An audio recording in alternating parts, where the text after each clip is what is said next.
More than a dozen police officers have fanned out in this area looking for 5-year-old Hassani Campbell. Alameda County Sheriff's rescue team has joined the search with dogs.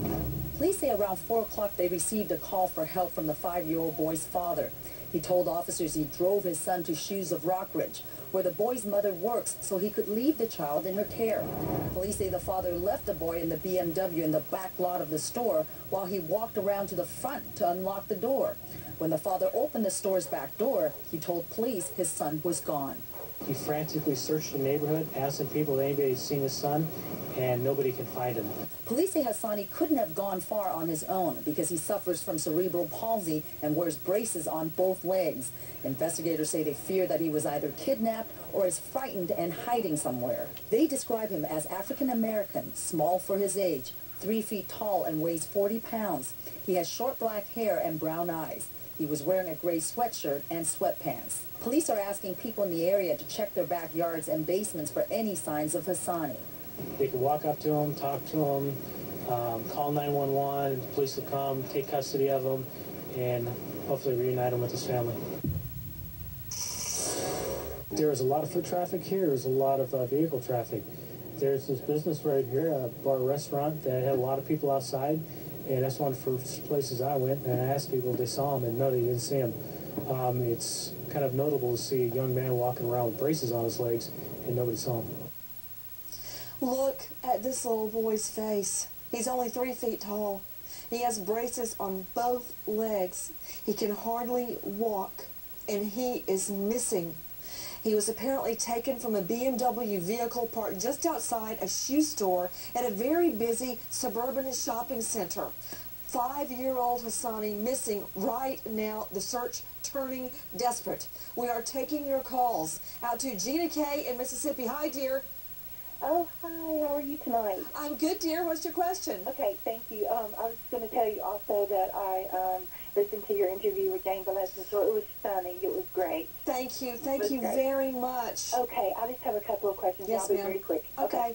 A 5-year-old in a car. Now, think about this. Was the 5-year-old ever really there? I've already been wondering that, Gina. Okay, I'm writing it down. What's your next question? Okay, also, why didn't he just park the car and take the child with him at that moment when he left? Why would he park the car in one area and then go to the back of the store? Why not just take the child? Well, I'm telling you, Gina K, Mississippi, it doesn't make sense to me, but I was told, as we went to air, that they had cleared this foster father, that he was totally on the up and up. And listen, we've covered so many stories, Gina K, where you leave the kid in the car for 3 minutes, you run into the 7-Eleven to get a bag of ice, you come out, the kid's gone. I don't even leave them, when I'm at home in Georgia, I don't even leave them, the twins, in the car, in the driveway. I don't do it. If I have to go back in, I get both of them, one in this arm, one in this arm, like 2 little footballs, and go back in, whether they're kicking and screaming, doesn't matter. They are not left alone in a car. They're not left alone without somebody with them. And I want to clear up the facts. Back out to you, Henry K. Lee with the San Francisco Chronicle. Gina K's right. And I keep asking, who else saw this child? A 5-year-old with leg braces on both legs. Who else can place him in that car ever, other than the foster father? Well, that's a very good question, Nancy. We have no information from the police as far as any confirmed sightings of the boy. Now, in cases I covered before, Nancy, there have been instances in which parents do not want to wake up a sleeping child. That's not to say that that's what happened here, but it could be a combination of a sleeping child, scarce parking, but whatever the case is, a relatively safer neighborhood in Oakland, and now this has happened.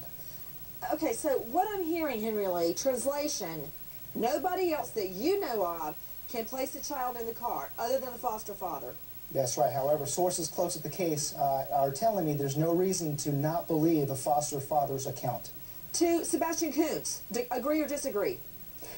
Everything I'm hearing, Nancy, is in agreement with Henry. In fact, it sort of plays into one of the first questions I got when I reported for work at the radio station this morning, which was one listener said, why haven't our Amber Alert pagers gone off? And it may be to the fact that the police aren't clear on whether or not What this about is it, Mark Class? That's your expertise. He's right. Where's the Amber Alert? Well, if they don't have a suspect and they don't have a vehicle, make, model, or license plate number, they are not going to call an Amber Alert. They didn't call one for my daughter. They don't call them for most missing kids. That's just wrong, Mark Class. Look, I know it's your expertise, but that's just wrong. Yeah. That's just wrong. Okay, we're taking your calls live. This 5-year-old little boy, braces on both legs, missing tonight. Are you guilty of being our show's #1 fan? Plead your case. Send us your story as to why that fan is you. We're looking for standout stories.